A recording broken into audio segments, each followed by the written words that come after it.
populi eius qui in te est. The prophet said, Lord, be merciful to the people that are in you.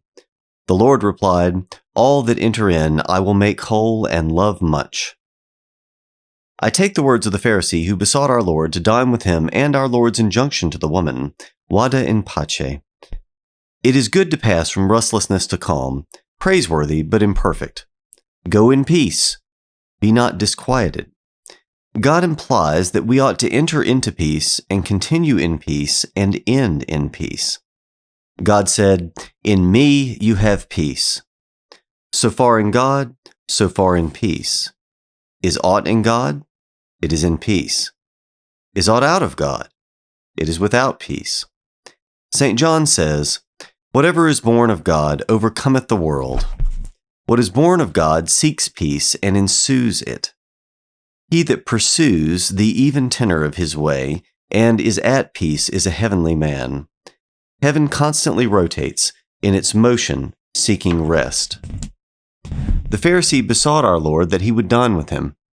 The food a man eats is changed in him into his body, like the body by the soul. Body and soul are one in being, not in act. Thus, my soul is united with my eye in one mode, that of seeing. Even so, the food a man consumes mingles with his nature as regards its essence but not its activity. And the great atonement we are destined to with God shall be of essence, not of operation.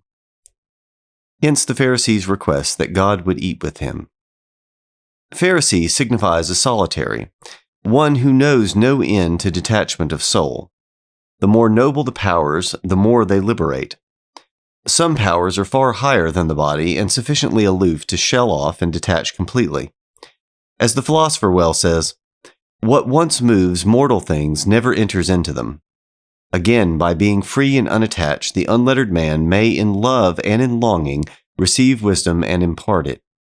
And thirdly, having no end means having no finality, no ultimate security until one is at rest and all unwitting of disquiet, until the soul powers, being fixed on God, are wholly unattached. As the prophet cries, Lord, be merciful to the people that are in thee. One master says, of all the exalted works God has ever wrought in creatures, mercy is the most familiar and the most mysterious, his work in the angels not excepted. In it, the work of mercy is exalted to mercy as it is in itself as it is in God. Of God's activity, the first outcome is mercy, not in the sense of his forgiving man's sins, nor of one man's forgiving another. His highest work is mercy in the sense that he initiates the soul into the highest and most perfect thing she can conceive in this world. In his bottomless ocean, God is productive of mercy. The prophet said, Lord, be merciful to the people that are in you. What people are in God? St. John says, he that dwells in love dwells in God, and God in him. St. John says, love unites, love initiates into God. Haply it is accessory. Love does not unite, not in any wise. Satisfaction, or enough, is not what holds together, binds together. Love unites in act and not in essence. The best authorities aver that intellect strips everything off and grasps God bare as pure being in itself. Intellect penetrates goodness and truth and, lighting on virgin essence, it seizes God in the abstract as being without name. Neither knowledge nor love unites aught. Love takes God only as being good, and God escapes from name. Good, love goes no further than that.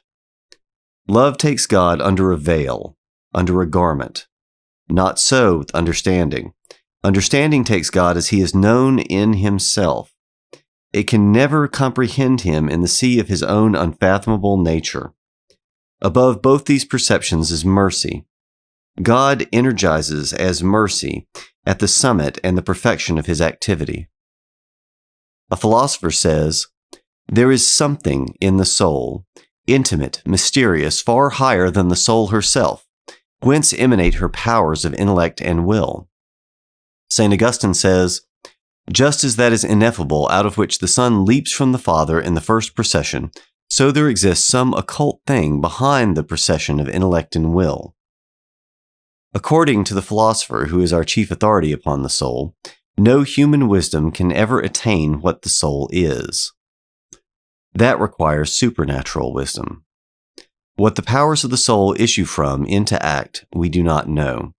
About it, haply, we do know a little, but what the soul is in her ground, no man knows. Any knowledge thereof that may be permitted to us must be supernatural. It must be by grace, God's agent of mercy.